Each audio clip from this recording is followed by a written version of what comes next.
Hello and welcome to Impact Africa, our online bold moves talk show where we get to have conversations with diverse people who are impacting lives and communities and sharing their stories. With me today in the studio, I've got an amazing, dedicated people's person, Miss Elise Malherbe. I hope I pronounce it well, but she will correct me if I didn't. She is the founder of CTDots and the volunteer head person for the Constantia Community Action Network, that is Constantia CAN, which are all based in Cape Town, South Africa. And yep, this is your girl, Kemi Akiode Adebayo, aka Mama Cake. And welcome, Elise, to the program. How are you? I'm very well, thank you. Yes. I know we started kind of stressed at the beginning there, but never mind. So tell us about yourself. Who you are, your school, where you schooled, your background, growing up, life, whatever you want to share with us. Okay, well, I was born in Pretoria, and my one of four children. I've got an older brother and two younger sisters. My father's... What position are you? I'm number two. Oh, you're number two. You're nicely the middle. hidden in Kind the middle. of the middle class. Nicely ignored in the middle. Number one and number four got all the attention. Yeah, exactly. Always the case. And we were quite close to. The first three of us were less than 3 years apart. So, okay, wow. And we are still very close, and our children are very close. So a very close family growing up. My father's a medical doctor. He's an orthopedic surgeon. And my mother actually studied biochemistry, but she's done various things in her life. My mother is a real force of life. Are they both still alive? Yes, right. 83 and 82. Wow. I think my father stopped operating finally under pressure from us about 2 years ago, just sort of before COVID, but he does still do medical legal work. They never want to give up. No, Trust me. And it's a good thing, I believe, Yeah. I'm learning. I used to go, no, you should stop working at 50, 60. But I'm learning that, no, you can, continue to work, but so far you're able to. So absolutely. And of course the professions, I think he's so loved what he's done his whole life, and it's just gives him... So medical surgeon. Yes, that's right. That's awesome. Yeah. So mom, you said... Well, she sort of studied in a science, she did a bio sciences degree, but in fact she probably should have done something else. She's a real people's person. Okay. Very, very outgoing, so she's very involved with lots of things. So you probably got that gene from her. Exactly. Yeah. So, and you are blessed, to still have both parents alive. I'm the same, and I don't, take it for granted, because it's a blessing, for them to see their grandchildren and probably looking forward to great-grandchildren. Exactly. In fact, they're coming to Cape Town the end of this month for their 60th wedding anniversary. Oh, beautiful. So there's a family. Oh, that is so needed in this time and season of COVID. Yeah. So where did you study, for your university education? So after school, I actually had a year of Rotary Exchange, the year after high school. Where I went to upstate New York, which was a wonderful experience. In fact, both my sisters did the same after me. And, you go to high school, a very different kind of high school to the one I had been to, much more open-minded and sort of like the movies. And then I went to UCT to study civil engineering. Oh, wow. Mm-hmm. So how was that? I'm sure you probably were the only female in your class, and you must be a really intelligent person as well. Don't know about that. I was mathematical, and I think, in a way, career planning was maybe a little bit, or career guidance then was a little bit more linear. So it seemed like the obvious thing to do. I was the only girl in my class, but I think a lot of the engineering classes had minimal girls. Right. Now I think it's close to 50-50 in most of the engineering courses. That's a plus. That's a plus if it's close to 50. Yeah. So then you did your civil engineering, and then after that? After that I went to, I started working shortly for the company that had given me a bursary, but I was interested in business, and I really wanted to do an MBA, but I needed to apply for a scholarship, so which the Rotary Foundation scholarship, which I ended up getting. You had to apply before you were 25. Okay. So I actually applied quite young, and I got that luckily, which was wonderful, and I went to the Awesome. University of Warwick in UK. in the UK, in Wow. Coventry. Awesome. I know them. Yeah. One of our oldest son studied in Coventry. Okay, so I did my MBA there for a year, and then when I came back, I never went back into pure engineering again. I worked for the Industrial Development Corporation, which was, they finance, it's a parastatal that finances startup or businesses that need financing. So that was quite a good introduction. They always had engineers and accountants working together on these sort of investigations, looking at companies. And then I started quite a long period with the MNet Group, MNet Naspers Group after that. Wow. So that was quite a long way at that point from civil engineering. But then I was just going to say, why? So was that because of your interest in businesses? Because I would expect you, after studying civil engineering, to be working in a construction firm or somewhere else. So what was the interest? I suppose I was, I did love movies. I always have. Right. I did like the entertainment industry, but I was never in front of the camera. Okay.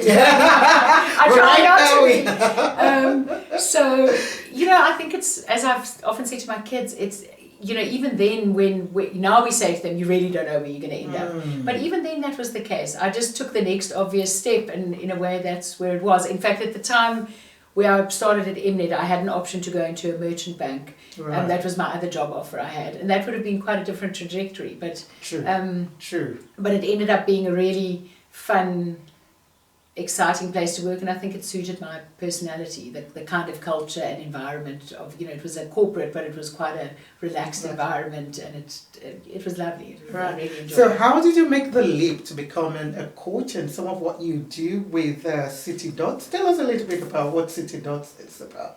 Yeah, so I did have this sort of relatively long corporate career, and then towards the end of I worked for a while for Mark Shuttleworth in his Ubuntu project, and at the end of that Same South African Mark Shuttleworth. Exactly. Okay. And then I mentored a guy that he'd invested in the company in Johannesburg, and that had always sort of been one of my strengths, working with people, developing them. Or I think I was quite good at it, and I certainly enjoyed doing it. So at that point I had my third child already. I had my first two while I was still working at MNet, and my MNet job involved a lot of travel to Los Angeles and so on for negotiations, and it became more tricky to do that with the family, and I just felt that would be a great use of my experience and make my work life a little bit more flexible. So I did the coaching course at the UCT Business School, at the GSB at UCT, and which just gave me a little bit more of a structured approach to it. And then I've been doing coaching and executive coaching and strategy work through CTDots. Wow, that's awesome. So you said your MNet job involved you traveling. So did you travel within Africa? Because I'm sure MNet has a big what's it called in Nigeria? Yes. So did you ever go to Nigeria? Yes. I want to ask that one. As I said, I loved Lagos actually. In fact, when I was on the executive at MNet, our MD was Lazarus Zim, and I think he was actually personal friends with the president, but he loved Nigeria. So whenever we had an excuse for a team strategy thing we used to go to, we went often to Lagos. I had one of my big birthdays there, 25 or 30 or something, and I thought it was a wonderful city, and we went quite a lot of other places in Africa too. So and then Los Angeles quite often, because that's where the Hollywood studios were. So that's where our negotiations were. So now let's come back to your community work, and how or when or why was the Constantia Community Action Network, Constantia CAN as it's referred to, started, and how did you become the lead person, the volunteer lead person in that? And what were some of the activities, and what are some of your achievements or challenges, while doing that? Okay, so that, I've been involved in other kinds of community work before, with an organisation called Partners for Possibility, which I think where I've mentored a school principal, and I've obviously... Are you still mentoring the school principal now? Not that particular one. Charles is actually retired. Okay, but I am still involved. But I still am involved with some of the people that I met through that organisation. So when I guess when COVID started, I think it was the initiative of a couple of young people who formed this thing called Cape Town Together, and they had this, which I think turned out to be an absolutely brilliant idea of putting communities together. And you could basically, any community could create their own community action network, and then they paired communities together. And I just think it made it much more personal than, I'm not saying someone putting money into the Solidarity Fund wasn't useful, but it gave it a very real personal connection. And people were so desperate to try and do something. And help. Yeah. So in Constantia, I wasn't actually, I think I joined about 2 weeks after it started, but it was one of the moms that was a mother in the same class my daughter was at school at that stage, was the head of the Constantia CAN, and I contacted her and I said, what can I do? And originally she said, well, can you help us do some of the mapping, because we as Constantia CAN had been partnered with Khadija Site B, and you're sort of not quite sure. We knew we wanted to focus initially on feeding, and because the kids had all left school and the daily meal was not happening. But sort of where to start was another thing. Yeah. But it was an incredible sort of organic process. She eventually had to, for personal reasons, leave, so I took over in about, I can't remember, July of last year. I said, I'll do this for a month. And there you go, you stuck with it. But no. So initially we were quite a big committee, and I mean the one guy who's actually the last man standing with me at the moment, has been, and the only man on our committee, was incredible. So initially when we started, we didn't have, we were getting connections with people in the community, and Craig used to drive actually every day into town, pick up ready-made soup from ladles and from the restaurants in town that cooked, which a lot of people were doing, and then drive into Khadija and do a kind of a 5-hour round trip, dropping it off at all our locations. But we realised that was soup kitchens. Yeah, but that was not sustainable. We wanted to set people up to be able to cook themselves. So we eventually got to the point where we bought equipment for everyone.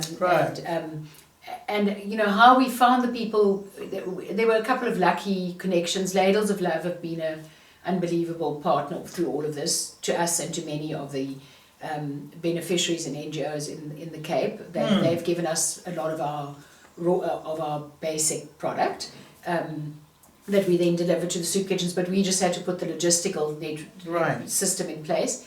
And then we also connected with an organisation called the Dental Wellness Foundation, which is a UK charity, and they do oral hygiene education at schools in the Cape and in the UK. And through a connection in Constantia, she said, we have these mamas from the Dental Wellness Foundation who are amazing. And 12 of our soup kitchens eventually were run by the mamas of the Dental Wellness Foundation, who are all ages and just wonderful. For a while they weren't obviously doing their teaching in their education in the schools, but they have now gone back, but they still are cooking from whatever facilities they had, some from their shacks, some from small homes, just incredible. So I mean in our whole operation, where there have been many people contributing, the real heroes have been the people on the ground who have woken up every single day for the last 18 months, 5 days a week, and cooked. So that has been incredible. And I have to say, 99% woman in our whole operation. Always the case, I'm sure. Always the case. That's what I'm finding out all the time. Yeah. So what were some of the challenges though for you doing that, whereby you're trying to work with different communities, who have different values, from basically, the ones who have and then the ones who don't have. What were some of the challenges, for you trying to manage that? Well, I think, which I also learned actually from my involvement with Partners for Possibility, it's not certainly objectively we were in a community where there was more money and where we could raise more money, but it's not a one-way street. Exactly. We learned as much in return from the people we helped, and it's also about listening and actually understanding what people want. I mean, in a way, the frustrating thing is that because of the direness of the situation, we have had to predominantly focus on feeding. And you know, the idea was always what people really want is opportunities to get employment and get ahead. They don't, you know, the ideal thing is not really to hand someone a bowl of food, but that was the reality at the worst part of the crisis. That was what had to happen. That was the reality. And with kids, it's maybe a little bit less demeaning in a way. You know, we did try. We also did food parcels at one stage when we had quite a lot of money, where we could at least, you know, give it, where families could then, you know, look after themselves rather than us having to. And there were a lot of other initiatives actually too that people responded to things. There was an amazing woman in Constantia with a few other people that did a whole project around reusable sanitary pads. Oh, right. And well, a sanitary kit kind of, you know, and there were collections for clothing. There was a young guy who joined us right at the beginning who was supposed to go overseas after varsity. He couldn't go, and he took over the whole book collection project and started a little library. So it was also trying to respond, and obviously our partner to the needs of the community. And our partner in Kalicha's Site B, Kanyisa ran the Site B Can, and he is he was actually the ANC, one of the ANC youth councillors there. So he would also you know, they would call us if there was anything happening. So it felt much more like I hope it was a two-way street. No, I'm sure it was. It's just to you know hear that from you about listening and making sure it's not just this is what people did, because sometimes we all come with the right intentions, but sometimes it's like, we told you we needed that. What is this about? But like you said, you have to listen, to hear what the needs were.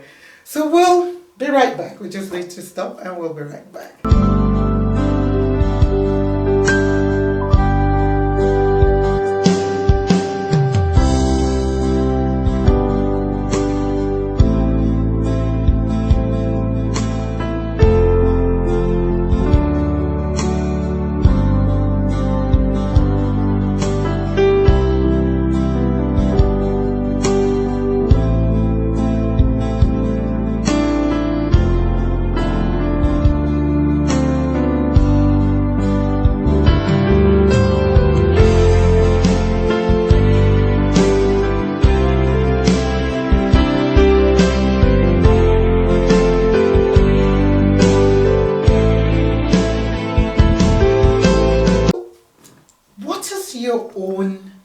Definition of success, because we heard earlier before the break of how through the Constantia Can you guys you did a lot of work in Kalicha through yourself and your team, and some of the other initiatives you're involved in through Partners for Possibilities, being a business partner with a leader in a school and things like that.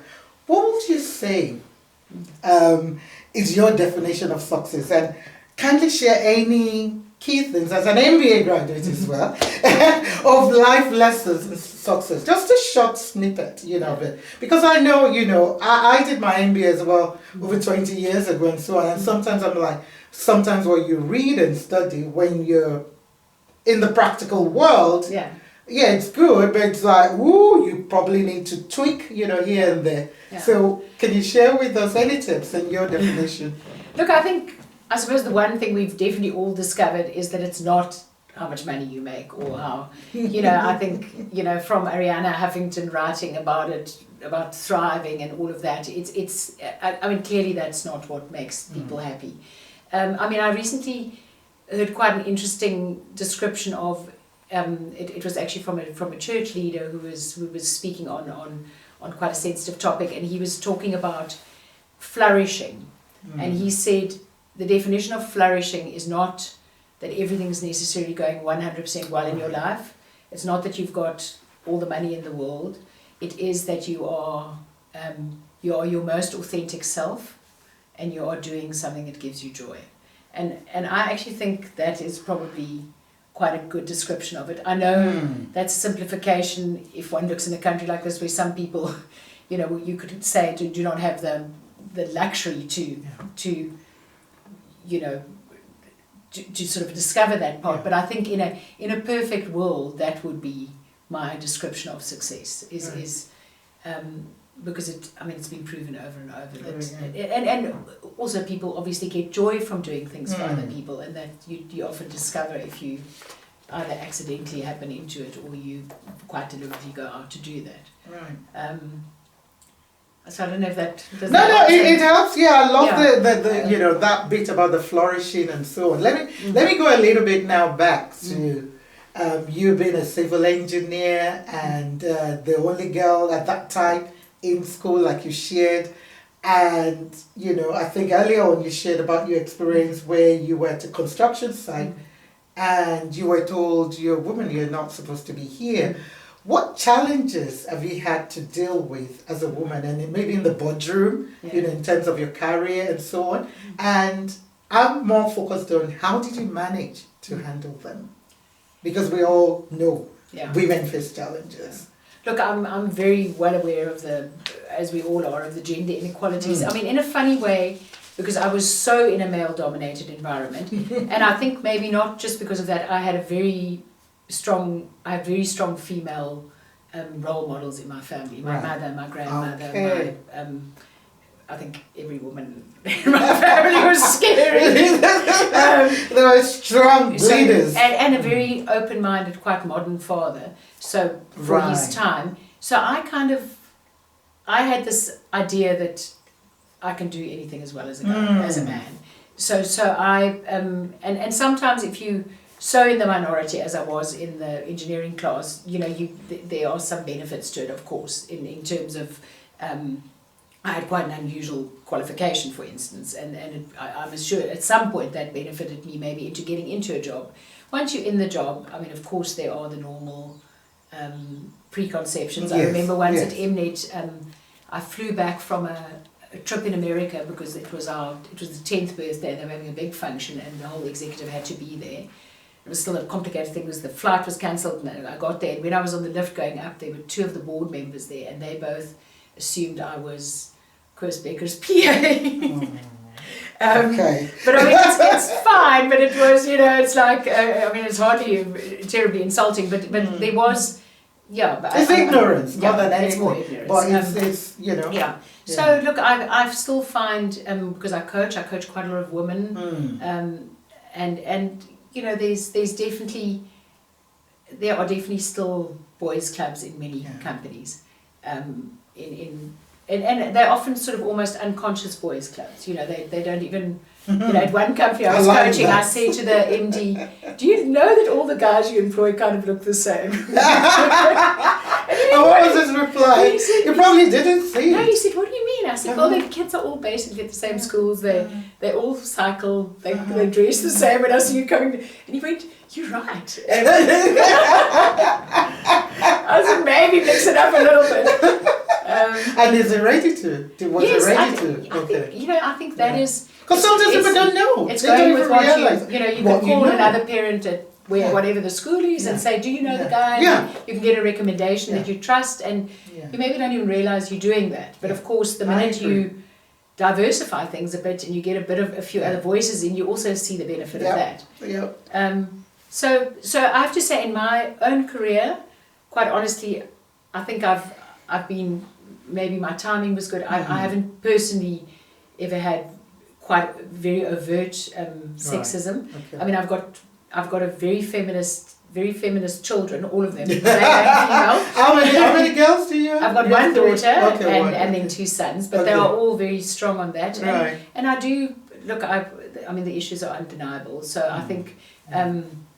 She also went to a school where I think they teach them to stand up for themselves, and that's great. She's, I think we just need to. I do think we live in a country, but obviously there are countries where it's worse, but here you can speak up for yourself mostly, and in many industries. I believe it's changing a lot now, because I remember way back 20 years ago we were having a debate in one of my programs in Scotland, and I remember one of the things I said then was, okay, will we ever have a female president in Africa? And I remember everybody there laughing. I said, not in this world, that's not possible. Even the females, then who had been explained. But meanwhile, look at it now. Yeah. We've had, the Tanzania current president, we've had the Malawian president, we've had, Sierra Leone. So, yeah, things are changing, but probably at a very, very slow pace. Exactly. Now, let me talk about you. Again, let's come back to you now. So, what motivates you, or what are some of the personal qualities as well that you have? I know a lot of people don't like talking about themselves, that you have, that has helped you in being a leader. That people have told you. I know you've already shared a few of them, and then I want to know what motivates you, what keeps you going to do what you're doing in the community and so on. In terms of a leader, to the extent that I'm a good one, I think I certainly try and get to the heart of people and really connect with them and understand them. So I think, my feeling is people just want to be seen, and that's from everyone, and a remarkable number of people are just invisible to many of those around them. So I think, and obviously in a company you want to listen to the voices of people. When you're leading a team, you want to, you need to keep control, but you want to try and run a democratic structure. Right. I mean, I might have been, I actually took over from a woman who was quite tough at MNet, and I initially was maybe too soft because I tend to get sucked into people's personal situations, and I had a lot of women in my team, and there were a lot of things going on in their lives, as there always is. So it is sort of finding that line. But I do think, empathy and understanding other people's and your own vulnerability is very important. And I think, the best leaders are the ones who recognise that the stronger the people around you. So I've got a lot of people who've worked for me who've way surpassed me in life, but I always enjoyed having really strong, talented people working for me, and I do think that is becoming a realisation across the world. But there was a time where you would sort of feel intimidated by someone good on your team. But okay. Wow. So, but you didn't share what motivates you. Okay, what motivates you? What motivates you? I want to hear that. What keeps you going? Why do you do what you do?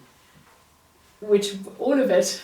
All of it. The one about being a people person, the time you give of yourself to this community work, in retreat and other places as a businessman together.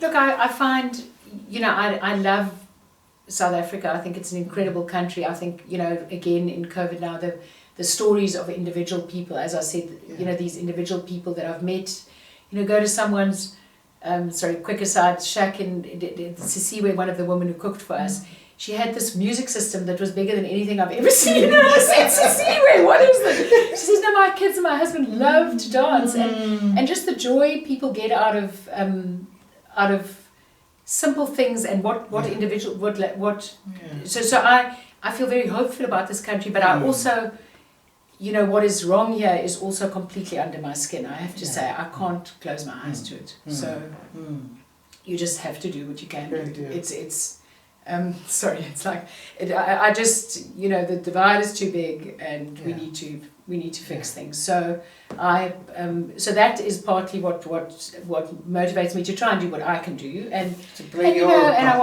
I want to model that to my children, because they need to do that again too, and I suppose, as I say, it's 100% a two-way street. All of these things, I've gotten more out of it than I've actually been able to give. I still have a very privileged life, and none of that has changed. But it's been wonderful to meet so many people, to learn from them. I mean, across all of the stuff I've just met the most incredible people. So I think that's also just given me joy, and I've learned so much from that. So right, okay, we'll be right back.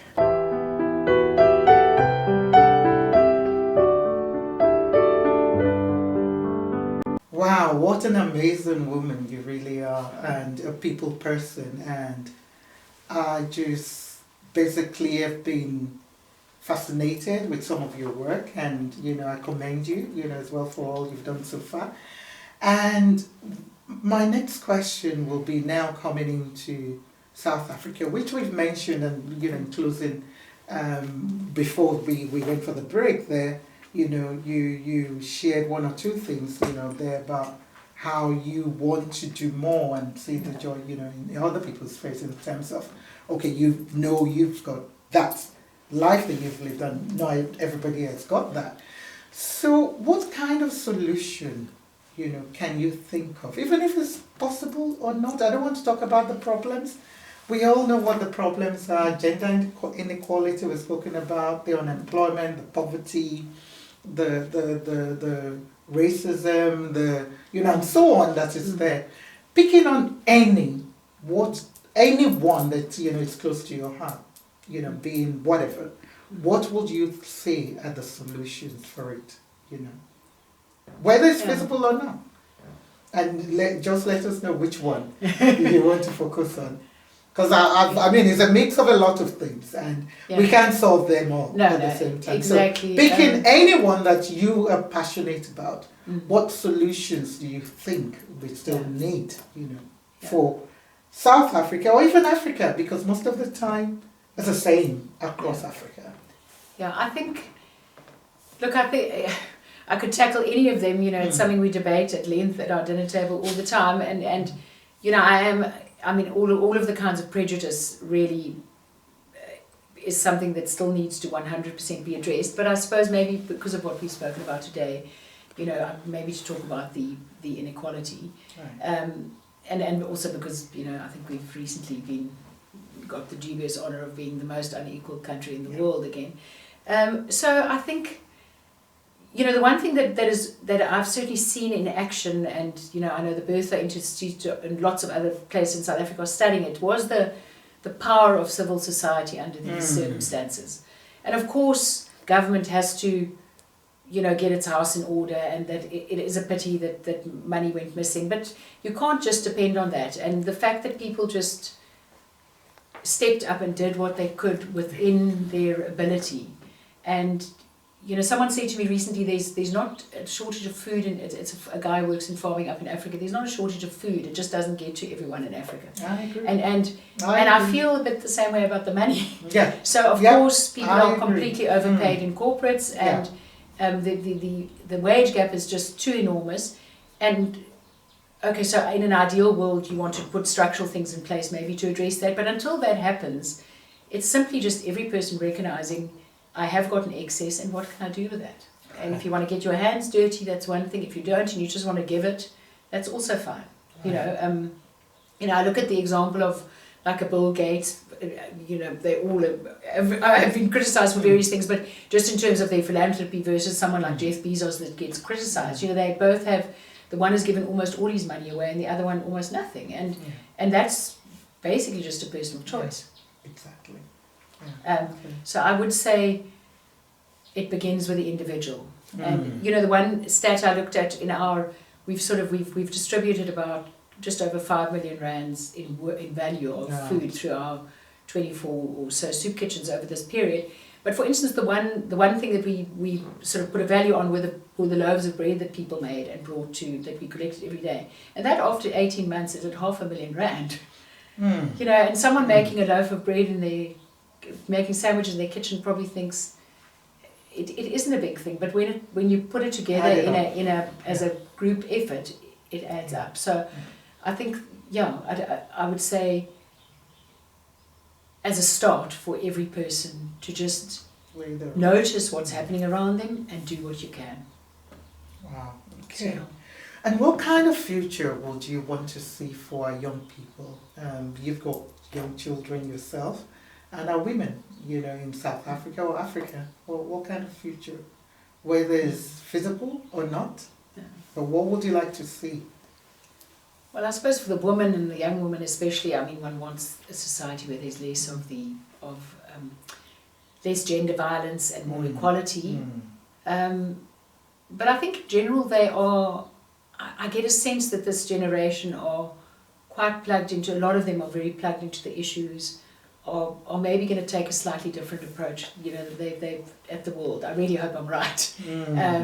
They are, I look at young people I coach, and I sometimes think they less focused on their definition of success is maybe a little bit different to what it would have been for someone in the same position 20 years ago. And I'm hoping that will filter through and actually create make a world that we care a little bit more about and people we care more about. And I suppose, the thing in South Africa, there's so many stories that you see this happening all the time. For young people, they must just, wherever you started, and I do understand that some start way forward in the race, but it is possible. If you've got a dream, don't actually be dissuaded from it. Try not to let go of what you think you can achieve, because people do have the most unbelievable stories and results. So believe in yourself. Wow, I think that phrase of believe in yourself has come time and time and time again with all the people, that have been fortunate and have been blessed to have conversation with. I just want to ask about that, because you're a coach, you're a mentor. How do you get someone to believe in themselves if they've already given up? Because a lot of people now have given up on life or given up on situations of feeling, is there hope? Especially with COVID, time now. Is there any hope for me? Is there really? I hear stories on the radio and I'm like, whoo, things are really getting bad, each time. And meanwhile, you feel, yes, I believe I can do this, I can do that, but yet you don't, how do we encourage? I'm now going to your coaching thing now. How do we encourage somebody maybe that's listening out there to say, it's not just a cliche of believe in yourself. You can believe in yourself by X, Y, do Y. I don't know. Look, I suppose there is a balance, but absolutely, if everything around you is so desperate, that's a hard thing to do. I also think believe in yourself probably needs to be qualified with believe in something that's realistic. That's also sometimes, but if you have self-knowledge and you believe and you're going in a certain direction, I think you just take the next obvious step and you get there. Okay. Wow, I love how you quickly sum that up, and it just shows how you're a good coach. They're being realistic and everything. So in closing, I want you to just share with our viewers anybody you want to address, be it young people, communities, women, men, boys, anybody you feel you want to speak to. If you could just speak to them directly and share anything you want to share with them. Anything. So I'm not an oracle, but I think, for me, it's so easy to think about all the bad stuff that came out of the last 18 months. And COVID has been devastating for many, but for me, the silver lining has been what it's shown about humanity and people's humanity. And I'm really hoping that there'll be a renewed sort of display of that, but also people must, that whether you're the one who needs the humanity or whether you're the one who's giving the humanity, we all need it, but what I'm saying is whether you're in the more privileged situation or not, I'm hoping that we come out of the back end of this maybe readjusting some of our values to a better place than where they were before. Deep. People's humanity, readjusting our values. Wow, there's a lot. Believing in yourself, but being realistic. There's a lot, of takeaways, for me, as it is. And I'm just honored, that you've taken the time to share your story with us. And I know it's just a little bit, some of what we need to know about you. And I'm hoping, like it has been with most of our guests, that we can invite you back and have more conversations, maybe with 1 or 2 or 3 people even as well, or even on Zoom, virtually if we can't meet physically, so that we can, continue to talk and share stories and find solutions to some of this, because yes, we're all doing so much, and sometimes it's overwhelming most of the time, and sometimes you feel, did you really make a difference? But like you said, with adding that value of the 5 million that was raised and the bread and everything by the time you add it per month, it adds up. So yeah, you're making the difference, and you did make that difference at that time, because as human beings sometimes we go, it's just food, or do we need to keep feeding people? But like you said as well, that I don't know who you said it, that it's not a case of we don't have enough food in Africa or we don't have enough money, but it's the distribution of it. Yeah. We are so blessed with the resources we have. We have so much in Africa, so much, going on for us, food-wise, that nobody really should sleep hungry.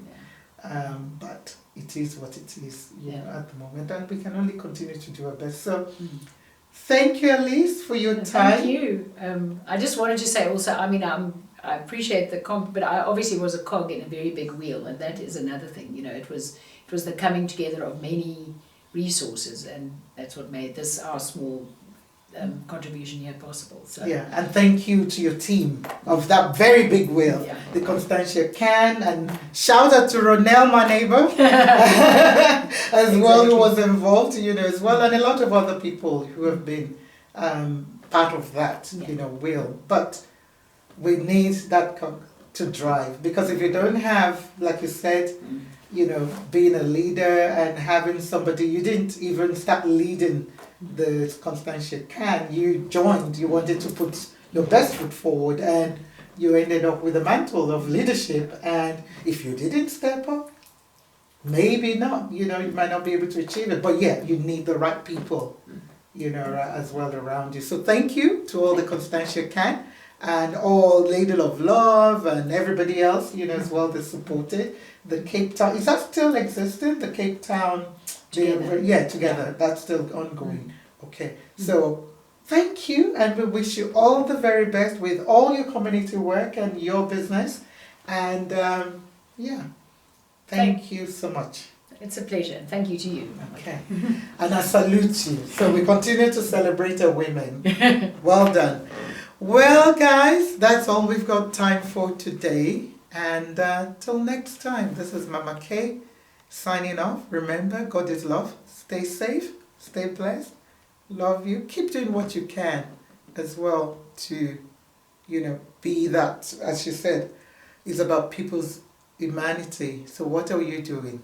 What are you doing? What am I doing? Till next time, God is love.